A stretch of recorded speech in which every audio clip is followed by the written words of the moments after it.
our first big hit was Riding Dirty for Chameleon. Mm-hmm. They see me rolling. Yeah. Hey. That was my joint. I didn't even know you did that one. Yeah. That was So, my Where the joint. bread came from. yeah. I'm still spending money from that shit. So.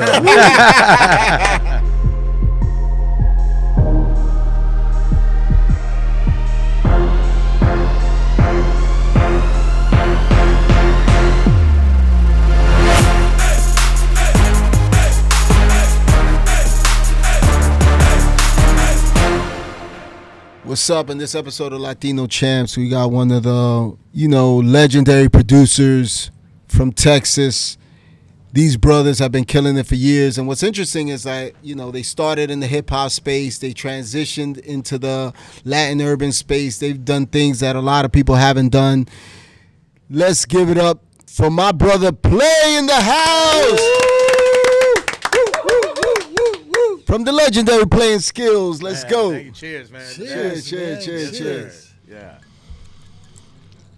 But look, the reality is that, sometimes you might not see it, but what you guys have done is legendary. What you guys have done, I don't know who else has done, right? In terms of being Latino, that's been able to cross both worlds like that, So let's talk about that. Let's just kick it off and say, first of all, how was it being Latino growing up in Dallas, right? In Dallas, Texas, and then going into hip hop, because at that time there were no Latinos in hip hop. Nah. So, I mean, there were some that represented. Obviously, up east, you had Terror Squad, and the West Coast, you had like the Cypress Hill and stuff like that coming up when I was coming up, like becoming a fan of hip hop. But us as producers, I didn't really have anybody to look up to in the hip hop space. You know what I'm saying? Like, although Tupac's producer was, I want to say he was a Mexican guy from California as well. I mean, we've had our spots in hip hop as Latinos. You know what I'm saying? It was just different because, but not in Dallas. No, and definitely not in Texas. You know what I'm saying? It was just, the thing about Texas is like you're black, white, or Mexican. So then we didn't even fit any of that because my mom's Venezuelan, my father's Argentinian. We know that story. We know that story very well. Yeah. So and then I grew up in an all-black neighborhood, so it was like inside my house was very Latino, and then outside in the streets was African American urban culture, which is kind of what made us who we are. You know what I'm saying? So I got my Latin stuff, and then I got a piece of that as well, and I didn't know the difference. You know what I'm saying? So I just knew, that's what it was, and I was a big hip hop fan, basketball, all that stuff that comes with the urban culture, man. And it was difficult because you walk in rooms, it's like you're just different. It just is what it is. You know what I'm saying? And we had to prove ourselves. I felt like it was just a little more. We had to have a little more punch in our 808. You know what I'm saying? Like just a little more to where somebody would ask and be like, "Damn, like that's y'all." It's like, yeah, it's just me and my brother, making the tracks, man. And, as God would have it, he put us together to do this. We don't come from a musical background, which is another, I think, challenging thing that people don't understand is like, we didn't go to Berkeley, you know what I'm saying? There was my dad's not a musician. My mom's not a singer, you know what I'm saying? It was like, didn't make sense. We were just DJs. but talk about that. Like, how did you even get to the DJ part? Like, what was your first influence musically? Was it hip hop? Yeah. It was a guy by the name of DJ Scribble, right? Okay. I think he's an Italian guy from up east, and I saw him on the show called MTV The Grind. Okay. I used to cast that. I used to cast that. But that was like the first guy I saw with like, dark hair, and like he looked a little more like me than a white artist or a black artist. You know what I'm saying? I just saw him DJing. He had like his cutoff shirt and a tribal tattoo, and he was DJing and cutting it up, and he was doing the grind.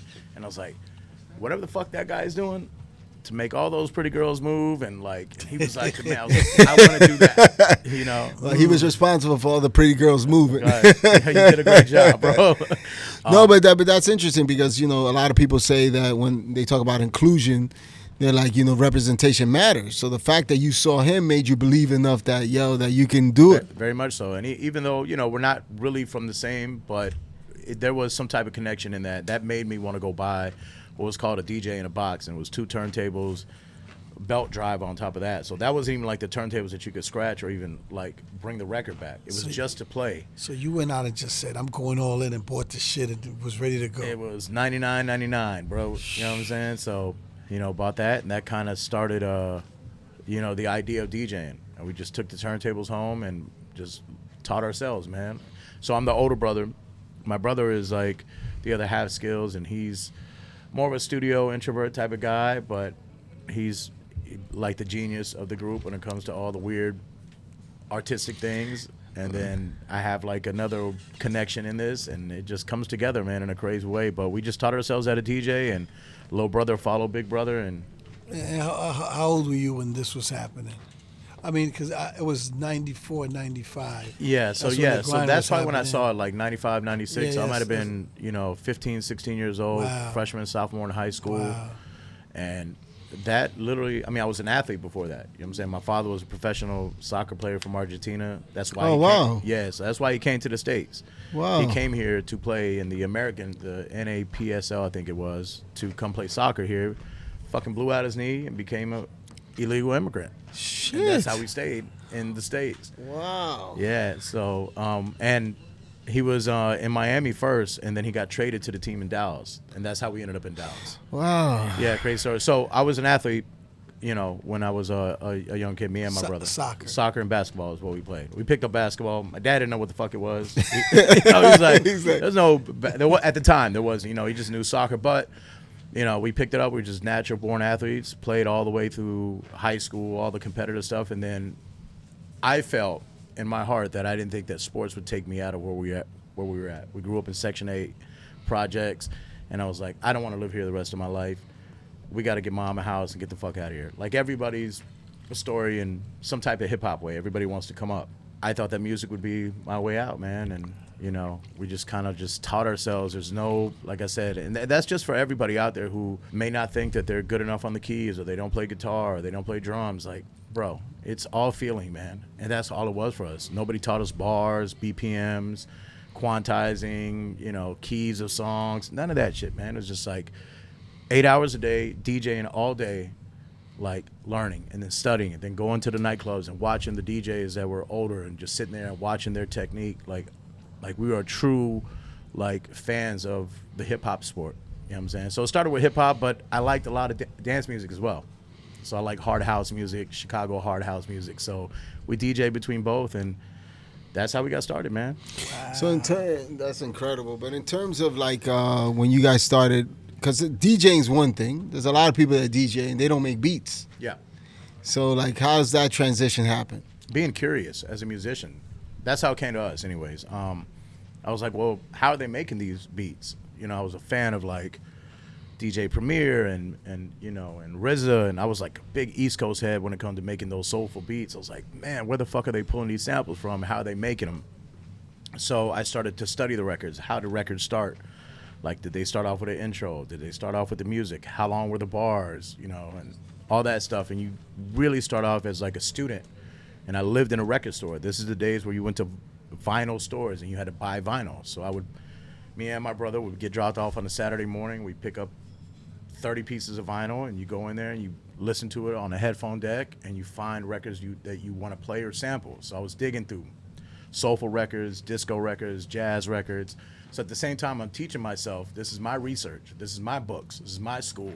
And one thing led to another, man, and we bought a little piece of little drum machine called the DR202, it's rolling, and that was our first beat machine of making beats. And to finish that is Skillz started fucking playing chords on these 8 pads. It didn't make sense. I was like, how the fuck do you even, how are you making that shit sound so good? And all I'm doing is making a drum beat with a small sample in it. And then I realized he had a gift, and it was way beyond what I had ever thought. It was just God given, hearing that. Because even today, he plays the piano, does all that stuff, but he doesn't know, he couldn't tell you what note it is. He can't read a musical note. None of that. We don't have that. It's just all feeling and all ear. So producing naturally, Pharrell, Timbo, you talk about the great Swiss, DJs, producers, Dr. Dre, DJ, producers. So it's a natural transition if you want to do it, and it came for us. So thank God.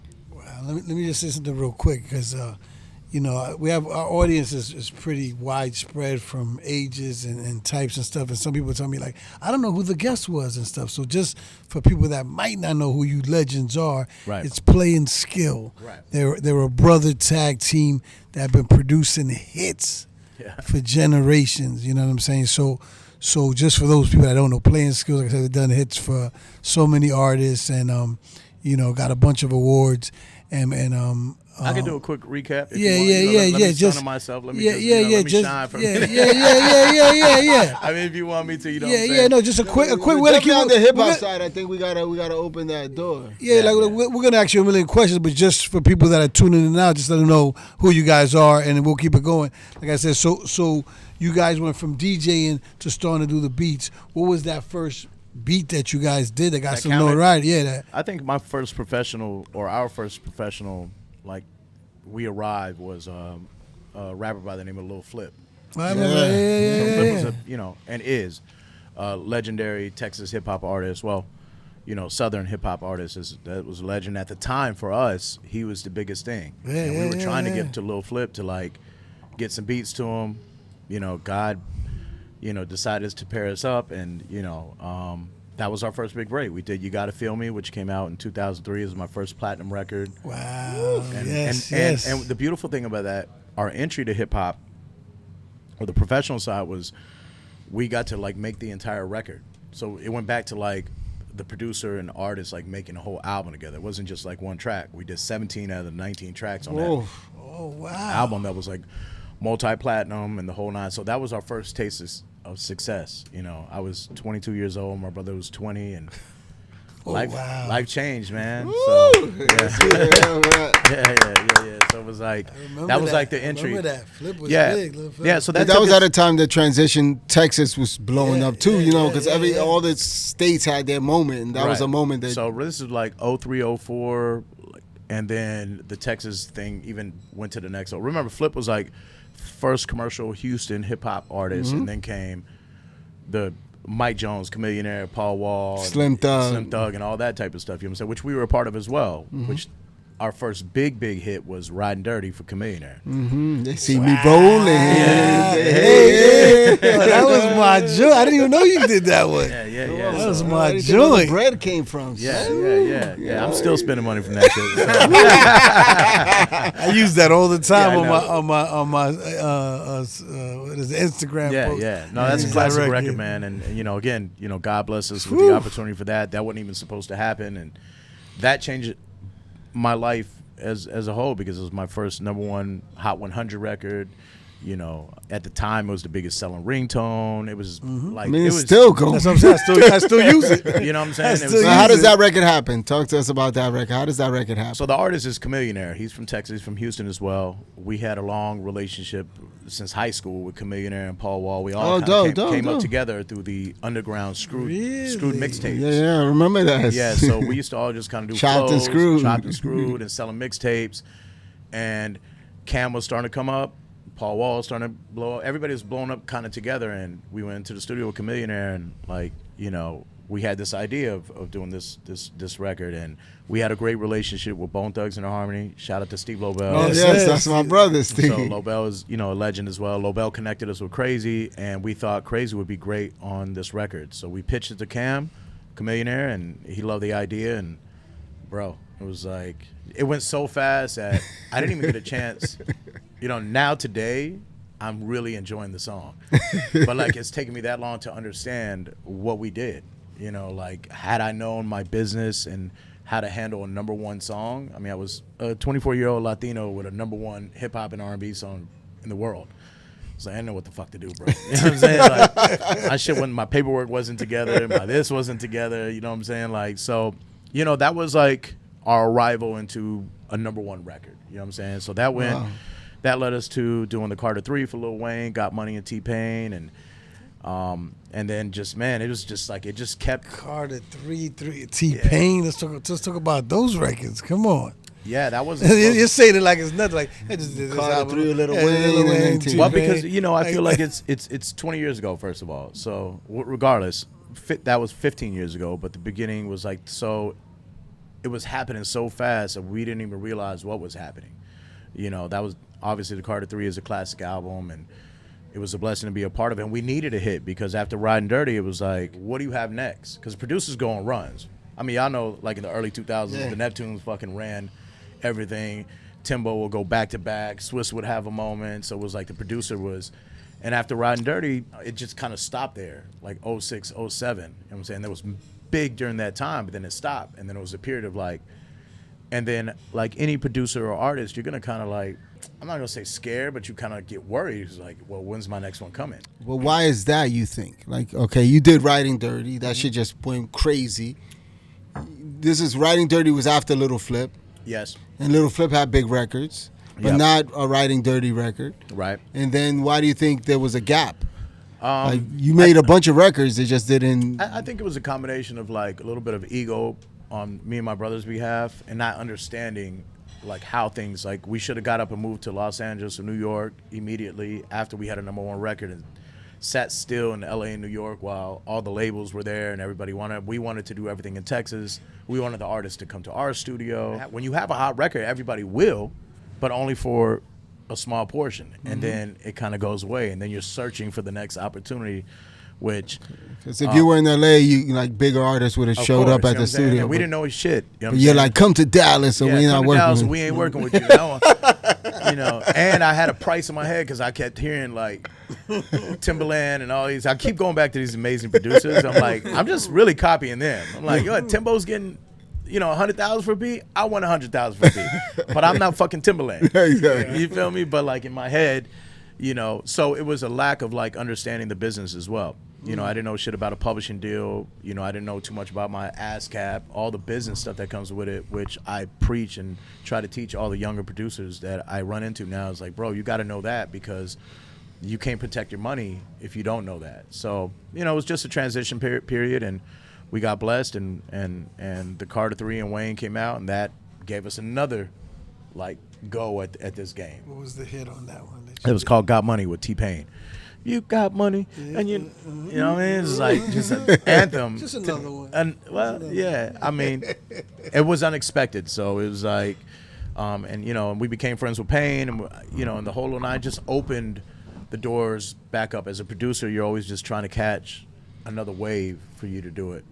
That was the wave, and then what was the T-Pain joint? What was the T-Pain joint? And well, T-Pain was on the Wayne record. Okay.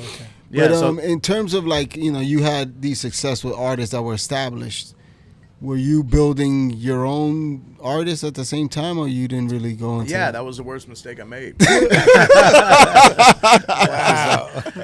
Like having a record company is like, that's a different type of job in the music business. You know what I'm saying? Like everybody wants to have an artist, you know what I'm saying? And as a producer, you want to kind of like find an artist, mold them, and then you both grow like with the sound, and you know, then it's yours, the idea. But I'm not really a record label guy because I'm like half suit, half creative guy. Like, so I didn't want to do the side of the record company. Like, I was like, why is the rapper not coming to the studio? I don't understand. Like, I'm here because you know, artists will be artists. You know what I'm saying? I was like, oh, and I'm paying for the video and I'm paying for this shit. Fuck this shit. This don't make no sense for me, bro.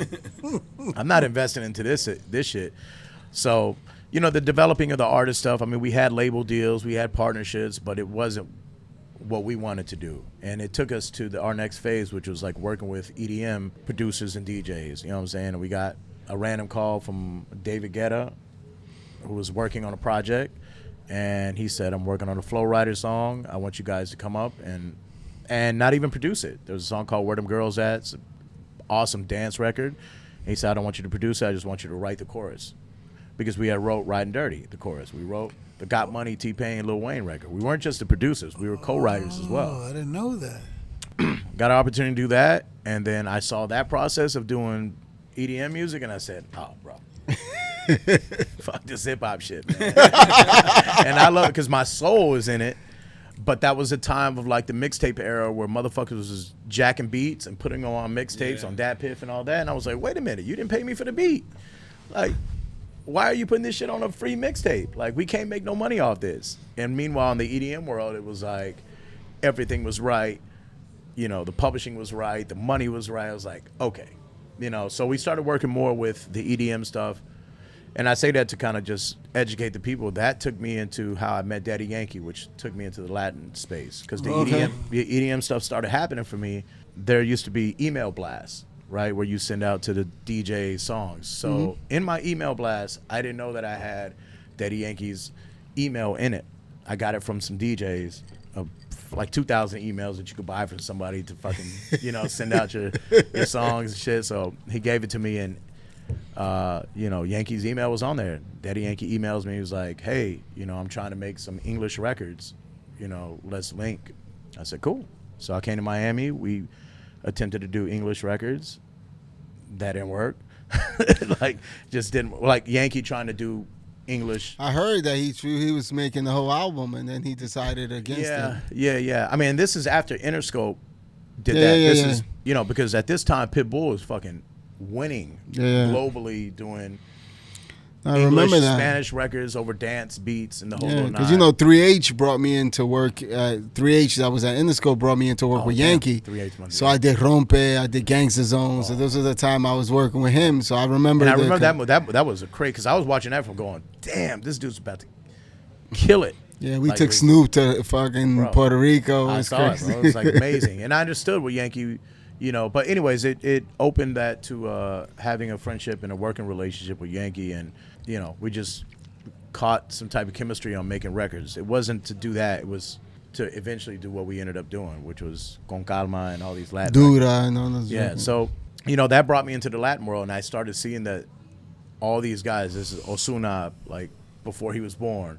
Anuel, like not in physical, but like they were starting to like Bad Bunny. Like I was like, what the fuck are these records, bro? And they were doing trap records and like this, and it was like a different type of Latin urban music that was happening.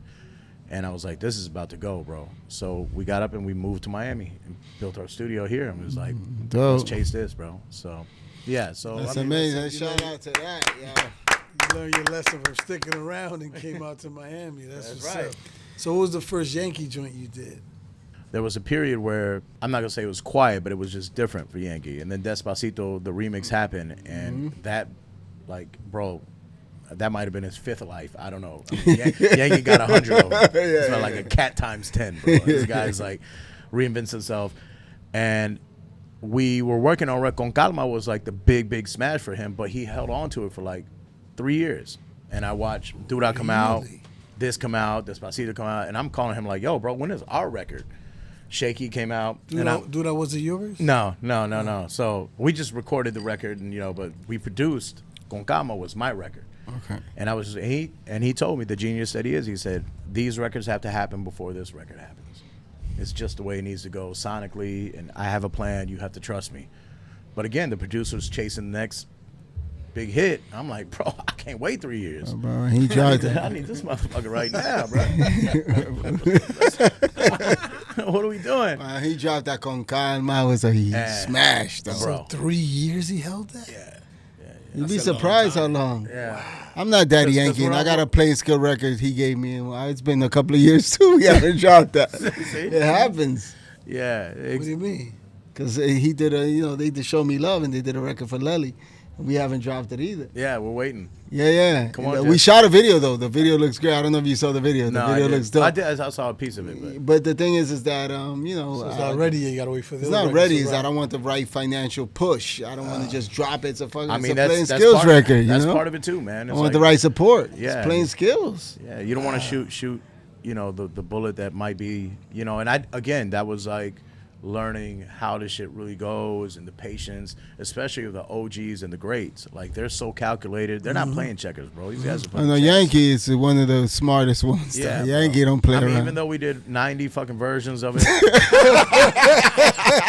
And I love my dog, Yankee. I love you, bro. But shit. I mean, he beat me to death in that. I like, bro, I went to Puerto Rico 19 times.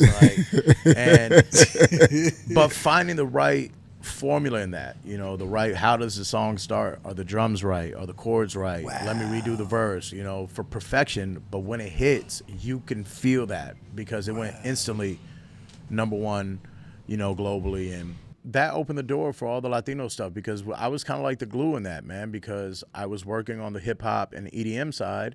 And then I had all the Latin artists. So I was connecting the Steve Aokis with Daddy Yankee, Oh, the that's rap shit with, Nicky Jam, Okay, this, dope, with dope, those- dope. whatever the case may be. We're kind of like in the middle because we come from a hip hop background.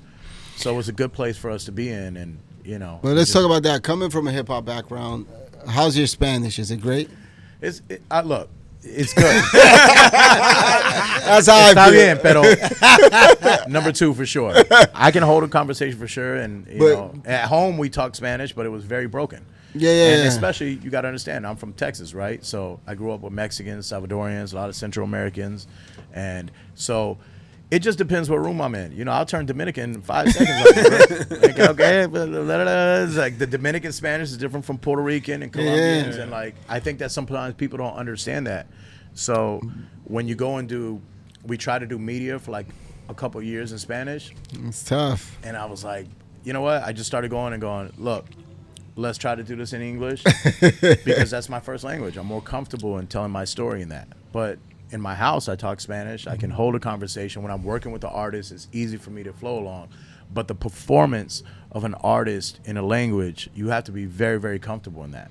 So me writing music in Spanish is not my forte. So I work with guys like Justin Quiles, like all these amazing songwriters that we could be writing in English conceptually, but he's going to bring it to fucking like the cool shit. How do you really say it? The right cadence and the whole nine. Because I'll fuck around and say the wrong tense in Spanish. You know what I'm saying? It's like, but you were brought in by, it's Daddy Yankee. It's like not much bigger than that.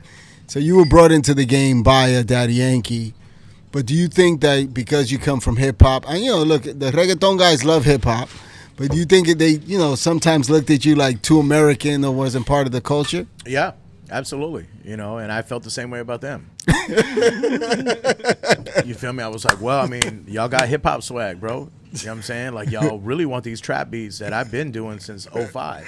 Exactly. You want to bring that to the island. You want to bring that to Venezuela, and you want to wear your hat like this and all that. This is American hip-hop culture, and Latinos are heavily involved. Puerto Ricans, Dominicans, the ones here. It's like, so you're trying to be a part of that, but you want to do it in your way, right? And then I love what you're doing, but I'm trying to understand so that was always like a push. But, I think there's respect in that, you know what I'm saying? So I respect, he would tell me sometimes, like he would just tell me about the drums. Like the dembow drums are wrong. As I'm trying to do the infamous reggaeton dembow drum, I was like, I didn't have it right. Now, a southern hip hop trap beat, thank you. I'm gonna get that 808 dirty as fuck. That snare's gonna pop. I know that. The reggaeton thing was like I had to learn almost a new genre at doing this and doing it my way. So it was challenging, but I got to work with the greats. Yankee and Nicky and Alpha and like all these guys that like they have their sound of where they're from and they know what it's supposed to sound like. So if I'm gonna get educated by anybody, if I'm gonna do a dembow record, El Alpha is telling me, yo, this is how it goes, because a lot of the time mainstream will kind of mimic Latin culture or this and that, whether it's a pop record and you listen to it, you go, man, it don't sound right. So I got a piece of that education from the greats of having to get it right. What's beautiful about that is that your confidence and your experience as a producer allowed you to say, hey, I can still learn and be better in some areas, because some people are not like that. Oh, bro. Yeah. Some people are hard-headed. They don't want to. You always got to be a student. You know what I'm saying? It's just the way it goes, and I respect the genres and what happened before me, so I can't, if Weeseen sends me a voice note, he's like, the drums ain't right, I'm like, I gotta kind of fix it, you know what I'm saying, because this is theirs. I get those Weeseen voice notes where he's sending songs. Yo, he doesn't sleep. That dude is sending songs. And I'm gonna tell you where I fucked up, and I love Weeseen, so drinks are kicking in, so he's gonna talk. When I put that shit on 1.5 on the WhatsApp and it went fast, I was like, I don't understand what the fuck is. I said to my Puerto Rico, I was like, yo, bro, like, because Latinos were all kind of different in cultures and the way we talk and the way we say things and what's cool. Like, one word could offend somebody in one country and be cool in the other country, right? So you have to kind of like navigate. And I've worked with everybody, Colombian artists, Mexican artists, Salvadorian artists, everything else. So, and sometimes I get these voice notes. I'm like, I don't know, bro. I was like, I got to slow this motherfucker down. I was like, because, so it's always growing, man. It's always learning and respecting everybody's cultures and their boundaries and what they're willing to do. It's interesting, the different words, because like sometimes I talk to people and they're like maricón, maricón, maricón. I'm like, yo, like I used to think that was not the right thing to say, but they say it like in a loving way. Right, but wait, but that can be offensive. Yeah, and then sometimes I talk to guys in Puerto Rico, I'm like, mi amor, mi amor, mi amor. I'm like, whoa, mi amor. And my wife heard a voice, don't you? Like, who's calling you mi amor? I'm like, yo, just the way they talk. Yeah, right. It's love, but it's like it can be, So in that, it's like that's why I tell people that try to come in and like when the reggaeton thing was happening and the Latin thing was happening, bro.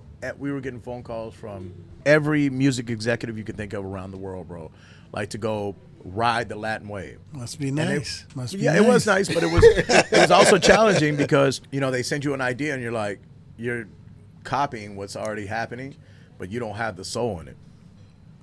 Meaning the drums aren't just hitting the way it's supposed to, or the lyrics are not right. You know what I'm saying? It's like it's so cliche, and you get offended by that. And you have to kind of go fix that. So now you're playing the game of like trying to take a sound that works in our streets and the culture and the back parts of our towns, and trying to make it worldwide and clean it up. There's a fine line with that, man. You know what I'm saying? And respecting everybody's, thing in that. So, man, we're just happy to be like in the middle of all this fucking madness, bro.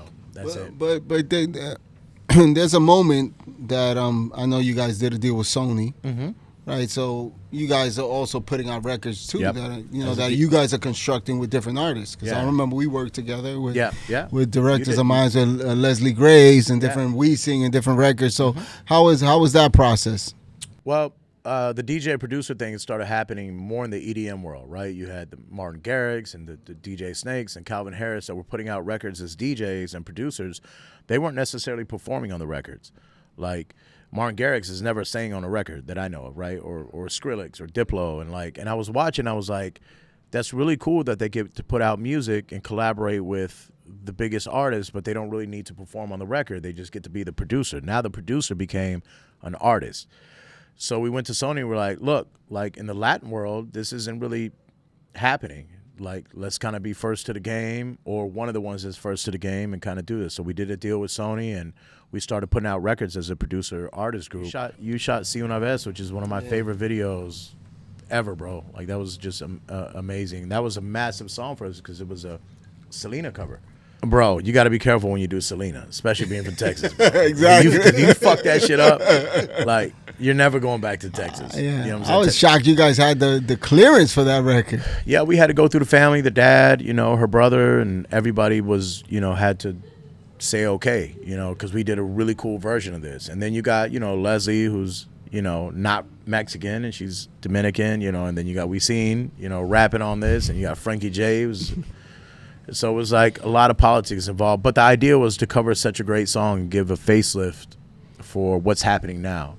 And we did kind of like a reggaeton odd to that. And it became a massive hit for us, man. And, we were able to put out records as a DJ producer group under Sony for like, they were signed there like for maybe 6-7 years. Okay. Yeah, so it was, you guys not there anymore? Nah, man, we're like on an independent. So the new single you have, what's it called? Shine. Yeah. That's with Pink Sweats, and that's a project called Cafecito, which is like a Latin Afro house. But it's your project. Yeah, it's our project. It's actually at 305 with Pitt. So, okay, shout out to Pitbull. Yeah. Pitbull's everywhere. You can't go anywhere. He won it all. I was just telling my partner, we drove out, I was like, I think Pitt owns a fucking house there, a house there. Goddamn, Pitt owns half of Miami. The first 8 episodes we did it at Pitt's spot. Yeah, so Pitt showed us a lot of love. Shout out to Pitbull. Man, you know what, man? I like Pitt is like, he's so important to the Latino urban culture, man. More important than I think people even give props, because Pitt's a rapping motherfucker. You know what I'm saying? Like, Pitt can rap. He's like a true MC. You know what I'm saying? And he got co-signed by the Lukes and the Lil Johns and the Trick Daddies and all that. Like, no, Pitt's a real rapper. He just figured out his lane and took that shit to like a whole different level. And I remember him telling me years ago, bro, this is right in between Riding Dirty and Got Money. This is how long I've known Pitt, 20 plus years. And Pitt said, Pablo, you guys are doing this wrong. There's these beats that are international, these dance beats that are fucking big. We just need to write songs and write them in Spanglish and watch the whole world dance to this. I was like, get the fuck out of here. Fuck out of here. And this is Pitt with the braids and the throwback jersey, right? Then he went bald and put the suit on. I said, I believe you. Now, I wasn't willing to like, and look what that has became for him, bro. Like this whole image, like imagine if Pitt would have just been trying to be like ultimate MC street. Maybe Pitbull wouldn't be who he is. You know what I'm saying? In that he was able to like bridge another whole genre, dance music, and all this whole thing, man. So I mean, shout out to Pitt, man. Yes, He's shout out to Pitt. Yes, sir. Mr. International. Yes, sir. yeah, Mr. Worldwide. Mr. Worldwide. Yeah, so we got a partnership with him, and we put out a project, and we kind of get to do. So Shine is which off the projects, Yeah. not the first record. Yeah, What well, is- it's the what's nowadays called the focus track. Where Whatever did the that fuck word that come is, from? bro. I don't know who the fuck made that shit up. It's like it's a different time. So in that, man, you know, So it's it's the like, focus track. So we're Yeah. focused on that one. that's what we're focused on for like 2 weeks. I love that record though. It's a great record. Yeah, and, yeah. and So what's the artist on it? Pink Sweats. Like So he's where's like- he from? He's from Philly. He's a Okay. R&B, he's like a traditional R&B guy. He's wrote records for Bieber and Kalani and Okay. a bunch of people. And he's like, and he has a crazy underground fan. But is he base. Latin? No, he's just a black dude. No, but he's singing in Spanish, no? But exactly. Okay, that's why I was confused. Yeah. He's Black American or Black Spanish? No, black American. And he sings in Spanish? Spanish. On that song, he a little bit of both, but I thought maybe, I don't know where he was from. He wanted to experiment doing something in Spanish if he was going to do something with us. I said, well, you know, we can try, but you know, this is everybody wants to do that, by the way. You know, Katy Yeah. Perry wanted to do it. So and so wanted to do it. I'm like, well, it doesn't work for everybody. It just doesn't. Doesn't work for him. But you know, him being from Philly, up east, he had Spanish homies. Is now I think it kind of rolled off and was able to. Playing skill track. You hablo español también. Amor, bailar, like stay right there. Like, you know, like I get it. elementary Spanish. I get it. But he killed it. He did a great job, and you know, we just started. No, he did. It feels good. It feels good. Yeah, you know, and it's just something that we at this point in our career, it's about doing what we love. It's not no longer chasing the number one. This is called the focus track. Yeah. But there was tracks before the focus track? You know what? We've been putting out singles for 20-something years. No, with But the like- Pitbull deal. With the Pitbull deal for like 3 years, just singles, right? Okay. Single after single after single. But they weren't considered focus tracks. No, because we didn't have a project that we were trying to promote. So this project called Cafecito is 7 songs that are mixed together. They're very DJ friendly. If you were to just hit play on it and it played all the way through, it would feel like a DJ mix. Feel like you were in a B-side. Like a set. Right, like a DJ set is what we wanted it to sound like. Okay, But then we so- invited some of our favorite artists to sing on these records, basically. Okay, so it's Pink. What's his Pink Sweats is Pink on the Sweats, focus track. but it's on the focus track. Who's on the? Mariah Angelique is on Oh, the record. I heard that track Yeah, too. she's So on it. Mariah. Gente Sona's on it. Oh yes, I heard that track too. There's So this is all the same project, Right, there's a song Mariah with, Angelique, Gente de Sona, Morena's with Jay Keelas and Nicky Jam. Yeah. Yes. See, So, I you didn't know, know that was all the same project. It is. So how do you have a song with Jay Keelas, Nicky Jam, Maria, and then this is the focus track with Timing. Because those artists have their own, like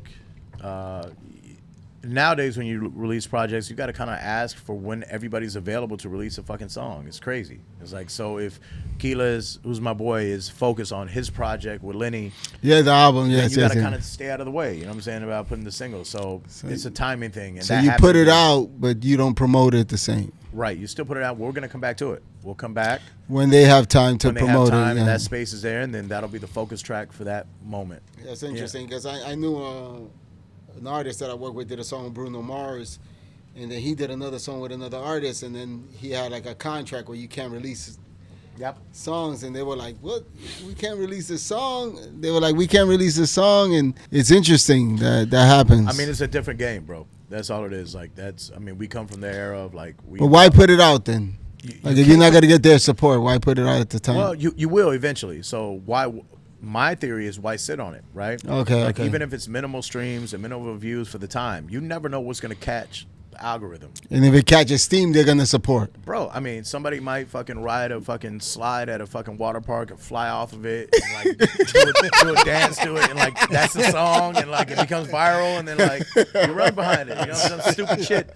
I mean, this is the world we're living in, like viral moments, true. right? Like, and if you don't have the music out there for people to try to attach themselves to or find it, then it's just sitting in my laptop. That's dope. You know, so I'm not concerned with like the first week or the numbers. It's a long game for me, man. You know what I'm saying? Now that we kind of share our masters with Pitt because we own it and Pitt, you know, owns a small piece of it, I'm able to do things a little differently. I can release music when I want. You know, it doesn't matter if the first week is like whatever.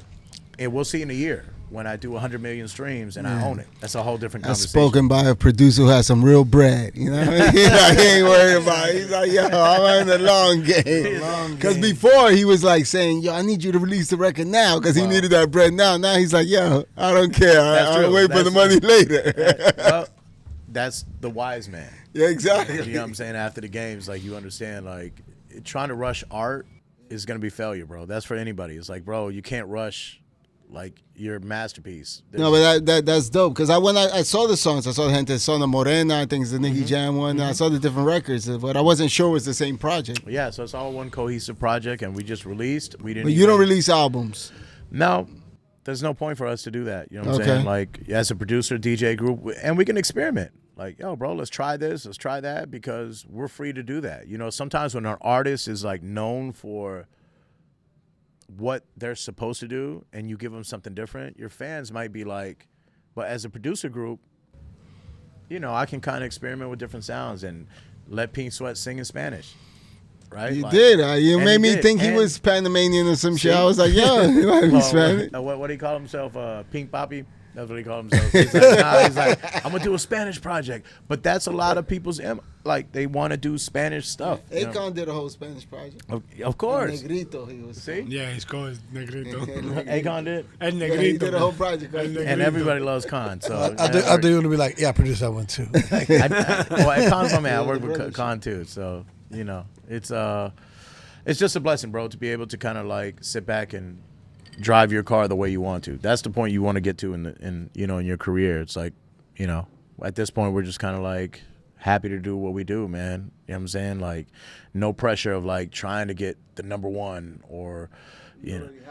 Yeah, bro, it's just about leaving your legacy now. You know what I'm saying? It's just about, you know, making cool shit with cool people and you know. Heavy D, rest in peace. One time told me, because he was like, you're already in the history books, you know, like Play-N-Skillz, you're already in the history books. You've already did songs that are like iconic, that are already in the history books. And sometimes the way our career works, you're chasing other stuff and you forget to sit back in your own skin and say, man, you know, you made iconic records. There's artists that are looking back at their records and going, wow, this is you guys made an iconic record for them, and you guys are still searching for other shit that sometimes you don't realize, you know, and that's what this platform is for. That's what this show is about, because we feel like in the Latino culture, you know, we don't get the love we deserve. That's right. You don't get the applause you deserve, especially on the English side. That's right. Where it's like, you know, we live in this world where it's like they never really gave it to us, you know, and it's like, there's a Play-N-Skillz that exists that have done iconic stuff equal to a lot of other people in the business, and sometimes they don't get your props. So we're here to give you your props, man. And thank you for coming on the show. Hey, man, cheers to that. Cheers for that. Yeah, man, thank you, man. It's funny you say that, because it was like a Mount Rushmore. I forget the goddamn blog, but it was a popular blog, and it had it about Texas, and it like left us out. I was like, so I called, you know, he's a friend of mine. I've known him since he was a kid, and he was starting his blog little thing, and I was like, bro. I was like, how? He's like, I mean, we didn't even think about you. I mean, we thought you guys were like, I was like, no, you left me out of this conversation, and I want to understand why you left me out, because I sold more records than everybody else. I've maintained my longevity.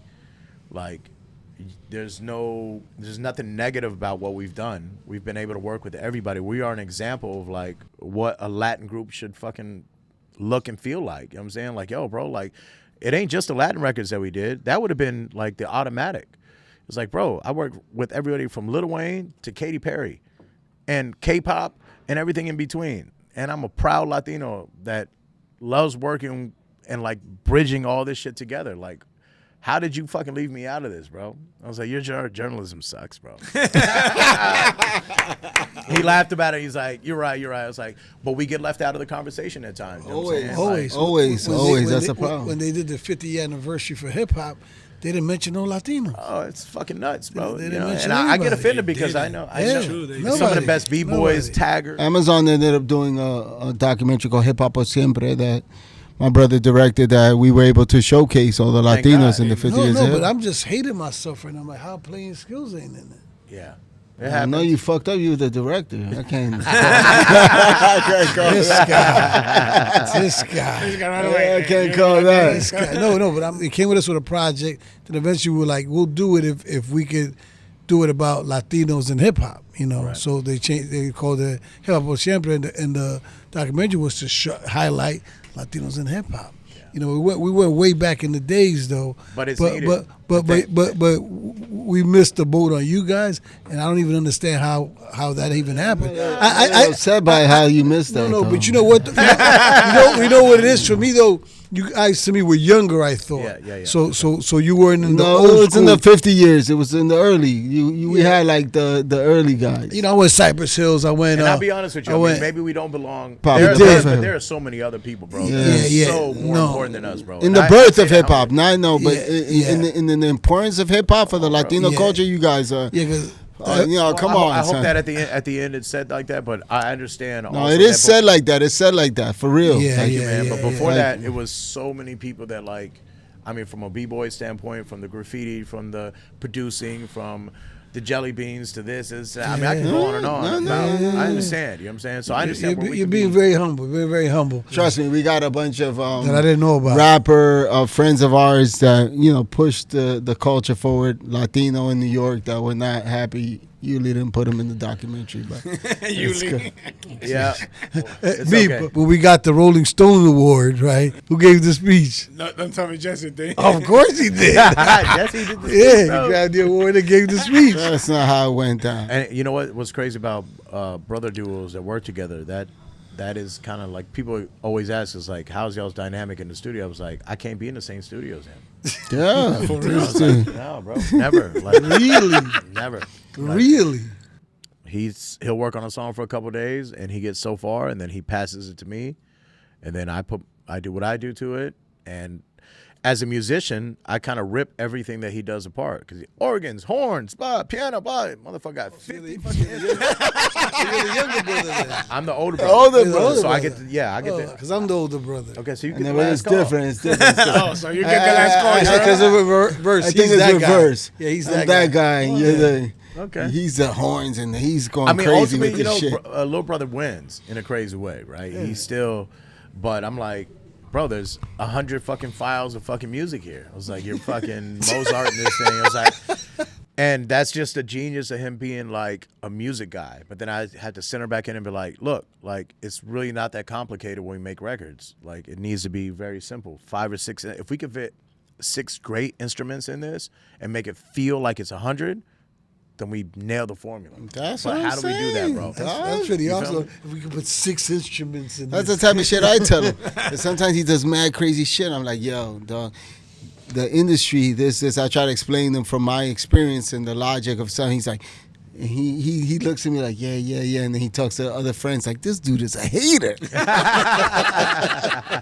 I'm not telling Jess none of my ideas. This motherfucker's a hater. But we do have to toast to saying that it's so much more beautiful to do it with my brother. I'll say that much. You know what I'm I saying? say Like, that. you know what I'm saying? It's like, it's just, I mean, to be able to share like how you guys do. When I heard about you, I heard about you. When I heard That's what about I'm saying. like straight up, and this is back in the day. Shout out to the homie Blaze. He was, I know Blaze. Bliggity. Yeah, the bling. I know Blaze, Queen Blaze, Jamaica Queen Yeah. Blaze. Yeah. I know Blaze. You know, he told me about the video before it even came out. This is me first going to LA for the first. This is when I first started hearing about you guys. 2 brothers, New York, doing this. Like we were all connected. We were all on our. There was the No, early. no. You know what I'm saying? Yeah. Like that. And we were fighting the same battle, by the way. Y'all were doing it up east. I was doing it down south. Yeah. But it was the same grind. It's like we're proud to be who we are and where we're from, but we also love this culture as well. And we can fit in both. But Mr. Lee, to put it in perspective, Blaze was a kid, a very street kid, who, went through his personal problems in and out of institutions and ended up in our neighborhood with this girl. And then ultimately we became friends. And my mother had a big heart. This was, we were young, we were teenagers. And he had no place to live. So he lived in the basement of our house. I didn't know that much. Oh, that's fine. Fuck. You know, so we became really good friends. By the you way, know? he if you were talking about a song, he was like, I know the guy who's got to shoot the video. Who the fuck was in the room? Plays was like, but that's how far back, like the connection. No. and the brother shit, you But know what I'm with saying? it was a real connection, and he had a real connection with my dad who passed away. He had a real connection with my mom. Like, so what I'm saying, this is not like a random friend. You know, Yeah, this is yeah, somebody. yeah. So this is how we all connected. You He's a know. dope actor as well, and he Shout out to Blaze. Shout out to Blaze. Yes, but yes. how crazy how people can be connected, like without even knowing. We don't even know. You know what I'm saying? It's like, I watch y'all's work, and I was like, I love it. And I love it that they're Latins and they're brothers, and they're still true to their culture, and they can work with from 50 to this person to that person. Like, bro, that's what we represented. It's like sometimes we don't ever. That's why I tell people, it's like, bro, we never get our flowers, bro. Like we never ever fucking trust get our me. shit, That's bro. why you're here in Latino Jessy, Champs. yes, That's why I said, exactly. yo, bro, I'm coming. I was like, we can talk our shit here. Yeah, man. That's right. And, you know, Exactly. even Yeah. we first met years ago. I directed a video for De La Ghetto that you guys did the beat for. It was De La Ghetto and Joel Santana when they were trying LA. to when they were trying to. He tried to do the English songs, just like Yankee. He tried to do an English version, and they played on BET, and it didn't work. I love the record. Yeah. The beat was incredible. That's the first time I met you guys because you guys That's came right. to It be was in the shot video. in that mansion up on, on the hill. Yeah, I yeah, remember and that's when I met you guys. I was so excited because it was the brothers. I was like, oh my God, you reminded of me and my brother. And there's so many of us like that, bro. You know what I'm saying? It's like, and if we don't support each other, then like, So I told my brother he fights me sometimes. Like, yo, dog. I never fight with this guy. He says I fight with. I never fight with him. no, you guys fight. No, fighting with him is disagreeing with the orders. So if he gives orders and I disagree, then we're fighting. But look, he was disagreeing with his brother. Yeah. The other different tracks every that day. he You know what I'm does. He doesn't saying? have It's, any. it's the same shit. Love you. Cheers to that. Cheers to that. Cheers to that. Cheers to Cheers the to brother that. on I that think you one. guys are already getting drunk. Yeah, good. Getting on. No, I don't have drum patterns with him, but I got other Drum shit patterns. going on. Yeah. But He's you- cutting down the drum patterns from his brother. I got to cut down the. But I'll bunch say of this: I other think shit. it's harder working with your brother because people ask that. It's like because you have a different space in your heart for your brother too. So it's like you'll let shit ride. I let a lot on of both shit sides. ride. No, And that's not sometimes it. that's what works. That's Yeah. not it. Like say we're on the show and I'll say something from the heart that he feels is not corporate enough, whatever. Then he'll give me this stare. That's just it's a lot.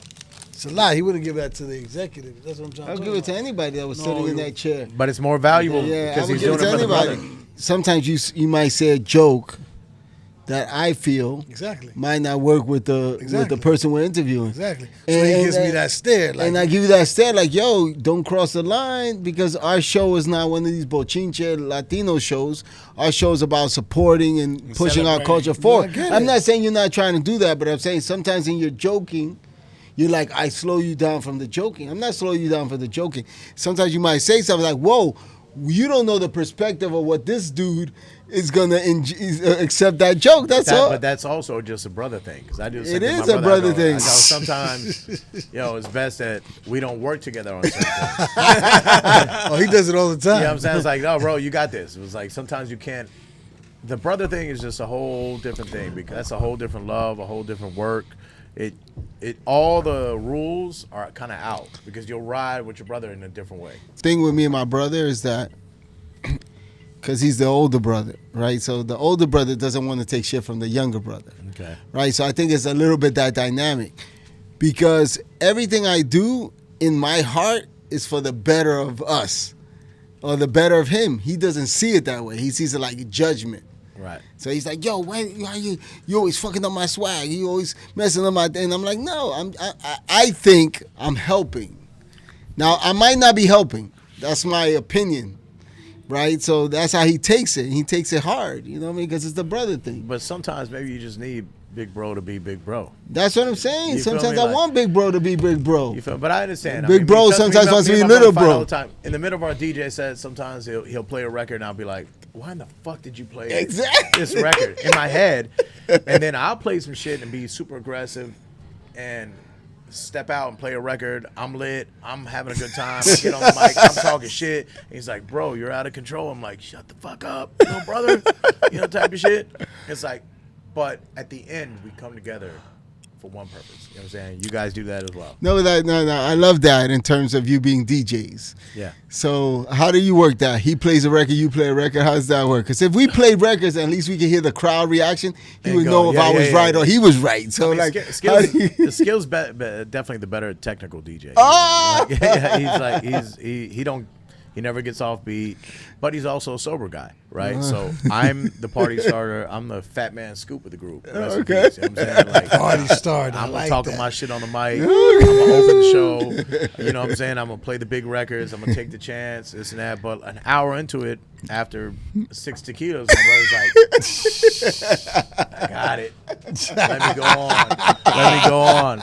And then his technical side carries the rest of the hour, and I just hop on the mic. That's really how we do it. We do an hour. Okay, me, an hour him. We understand, the thing. But look, the brother thing is always going to be. It's a battle in anything that you guys do. It's just bloodline, bro. It's just brother shit. You know what I'm saying? Like, you can't explain. I'm happy to be able to do it with my brother. How about that? That's what that's why I'm blessed to do it with my bro, brother this too. Is beautiful watching you guys. Like, yo, bro, this is years and years. Yeah. You know how many people don't talk to their brothers? That's more sad than saying, all right, we don't agree on fucking minor things. You guys are doing your own fucking show, changing the world, and like how you guys trying to do it. Come on, bro. And look, the fight only comes this way. I don't fight back. He just fights with me. I like it, and we keep going. But forward, I guarantee you this. I guarantee you, if there was a fight and it's against either one of you guys, both of you guys on the same side. Oh, you know the deal. You feel me? That's always why it keeps me around. Yeah. Because I'm the most loyal guy in his life. You know what I'm saying? Nobody. He knows what it is. He knows what it is. Hey, bro, and that's a value. I'll jump in front of the brother. That's right. He knows that. And I've jumped on it in front of it a million times. That's right. That's I love why it. it keeps me around. I keep it around because I love you, because you're my brother. That's all about There you that. go again. Cheers to that, motherfuckers. Y'all soft ass moments. Cheers. Let's go, man.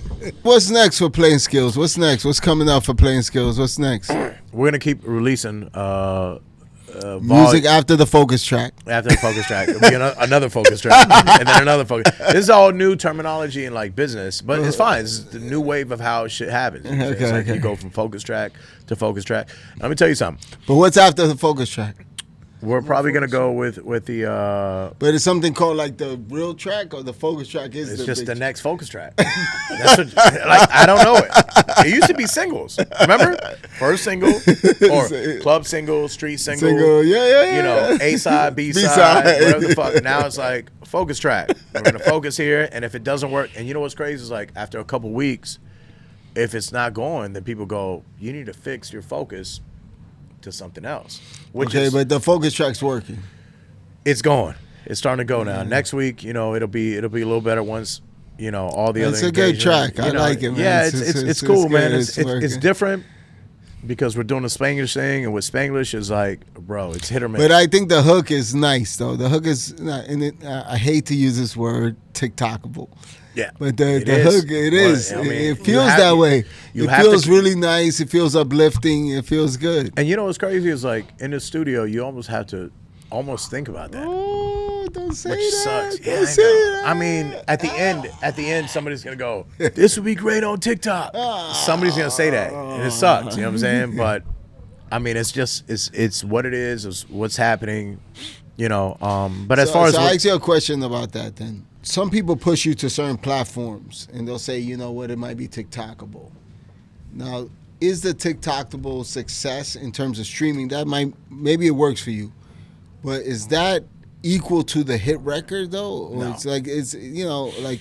No. What still qualifies the hit though? Because it's not TikTok. It can't be TikTok still. You have to have several different things that have to happen for it to happen to really become a hit record. Like it used to be radio.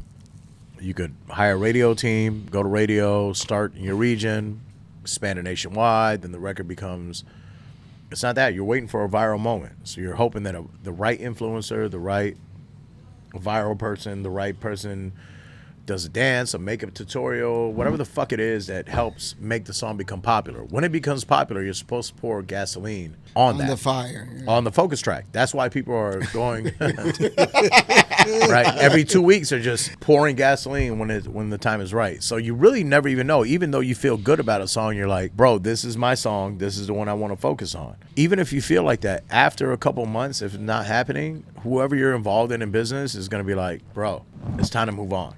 and you got to be able to microwave shit, bro. You're not taking your time cooking this shit, bro. It's like 30 seconds, warm it up. If they're high enough and it tastes good, you're winning, baby. That's it. If not, put the fucking next Hot Pocket in that motherfucker and see if people love that. Like, it's unfortunate because that's not where I come from. That's tough. But the question I have for you, but the Hot Pocket music ain't going to be legacy music. No, it's not. So are you doing Hot Pocket music and I'm legacy not. music at the same time? Because I don't care if I lose anymore.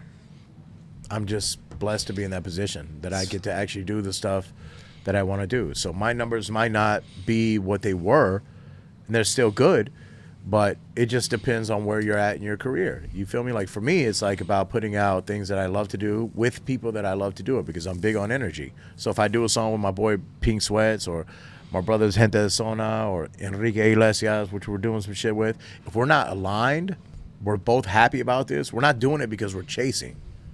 The chase is done. Everybody I'm doing music with, we're not chasing anymore.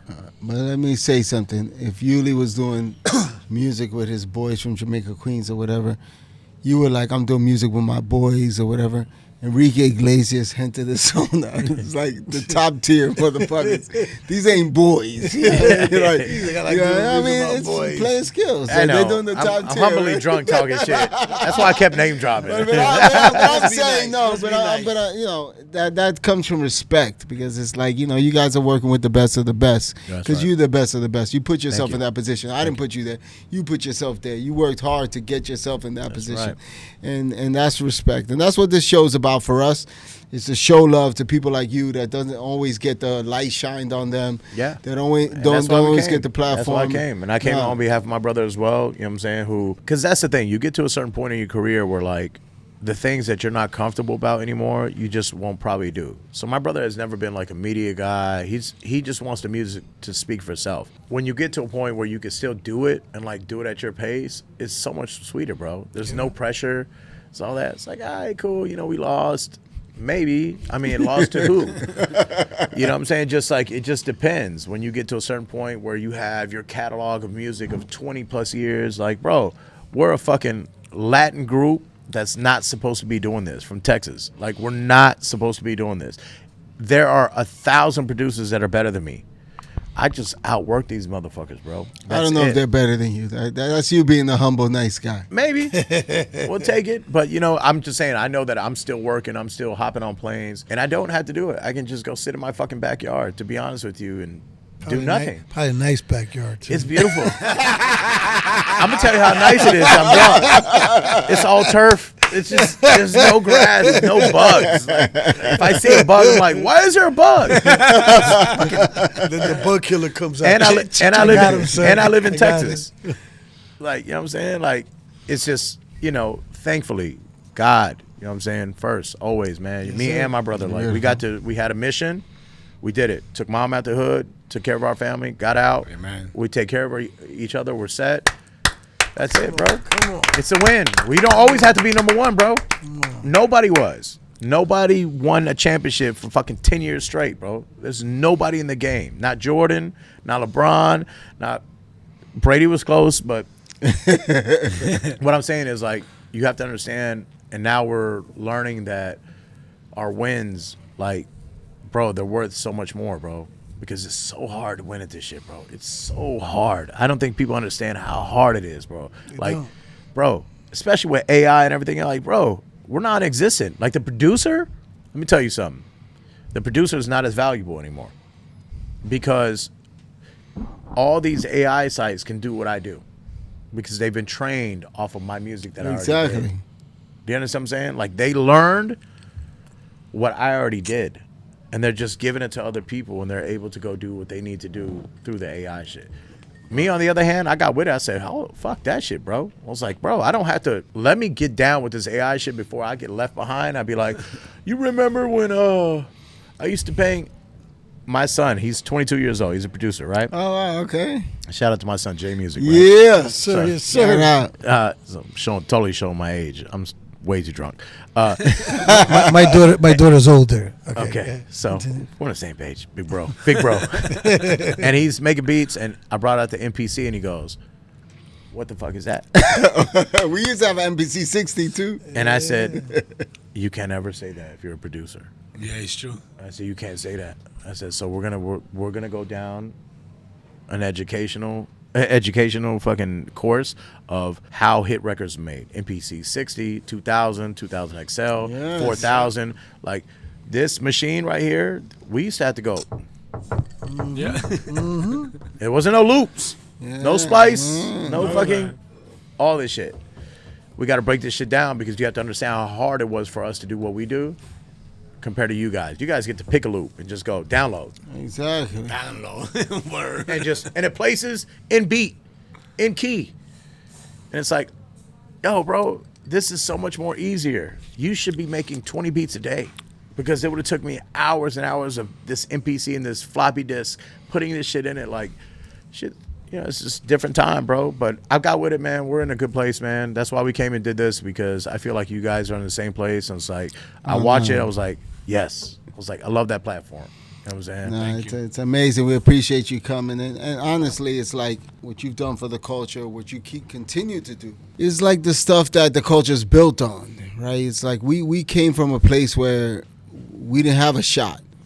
Like, my father used to be like, oh, you want to be a director? Show me a Dominican director that's out there in Hollywood. And I didn't have nobody to show. That's right. But there's a kid now that can show you. Say, yo, there's Play-N-Skillz, there's this. That's right. That can use you as an example when people are asking, like, why I can be a producer, why I can be in music, And why that's more I can powerful than exist. anything, bro. And sometimes we don't see that, Yeah. And I do. That's why I always tell people, I'm like, no, there are people that exist. You guys don't know the history of it. That's why we have to come here on this platform and talk together. We have to share it through our thing to educate people. You know what I'm saying? We're like, it's like we're really at the beginning of this.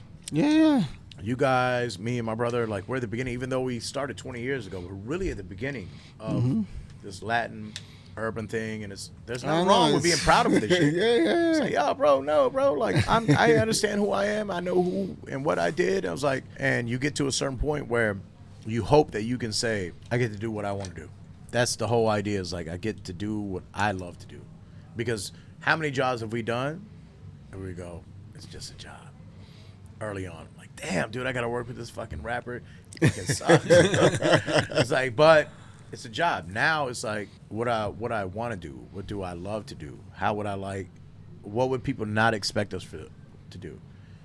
And we live off of that, man. So, yeah. Well, again, appreciate thank you guys for having me on. Before you leave, is there anything you want to say to the up and coming producers that you've inspired to try to be like you? Is there anything you want to tell them before we take off? Because that's, like I said, once again, we're trying to also show lessons. Yeah. Because people see you, they want the glorification of what you've achieved, but they don't understand you put a lifetime into it. That's right. So if there's one thing you want to tell the audience that's trying to be like you, please. It's a roller coaster, bro. That's all I can say is, like, when you about to get on that fucking ride and you get strapped up and it's like, you don't know what the fuck you're getting yourself into. You go up and your heart's like, oh, fuck. And then you get ready for that drop, and the drop is like emotional and happy and fun, and then it's like, get me the fuck off this shit. It's like, and when's the next drop? That's the music business as a producer. It's like, and if you don't love it, it's not gonna work for you. You have to really love what you're doing, man, because you don't always get paid for the things that you love, bro. That's it. You just don't get paid. It's like, we've done so many things that didn't make sense to get to what made sense. Waiting for Lil Wayne for 6 hours for him to show it to the studio. And then he shows up and he's like, I don't feel like recording today.